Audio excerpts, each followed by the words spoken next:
নমস্কার বন্ধুরা, সবাই কেমন আছো? আশা করি সবাই অনেক অনেক ভালো আছো।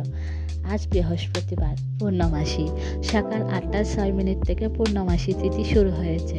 তাই এই পূর্ণমাসী তিথি উপলক্ষে আজ সকাল সকাল ঘুম থেকে উঠে স্নান করে ঠাকুর ঘরে চলে এলাম। ঠাকুর ঘরে এসে গোপালকে জাগিয়ে নিলাম। গোপালকে জাগিয়ে নেওয়ার পর পঞ্চামৃত রেডি করে নিয়েছি। পঞ্চামৃত রেডি করে নেওয়ার পর গোপালের অভিষেক করানোর জন্য গোপালকে আসনে বসিয়ে দিলাম। গোপালকে আসনে বসিয়ে দেওয়ার পর গোপালকে প্রথমে আমি পঞ্চামৃত দিয়ে ভালো করে অভিষেক করিয়ে নিলাম।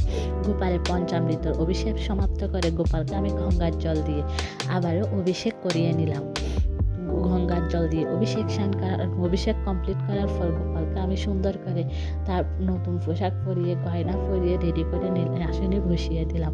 গোপালকে আসনে বসিয়ে দেওয়ার পর গোপালের চরণে পুষ্প তুলসী দিয়ে গোপালকে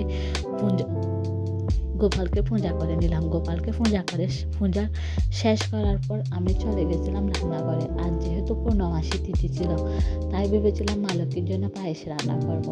তাই মা লক্ষ্মী আর গোপাল সোনা দুজনকে দেওয়ার জন্য আমি পায়েস রান্না করেছি। পায়েসের সাথে ওদের দুজনের জন্য লুচিও ভাজি করেছি।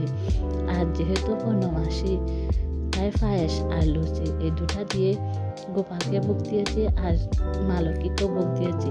আজ এই পূর্ণমাসী তিথিতে কে কে মা লক্ষ্মীকে পায়েস ভোগ দিয়েছেন অবশ্যই কমেন্ট করে জানাবেন।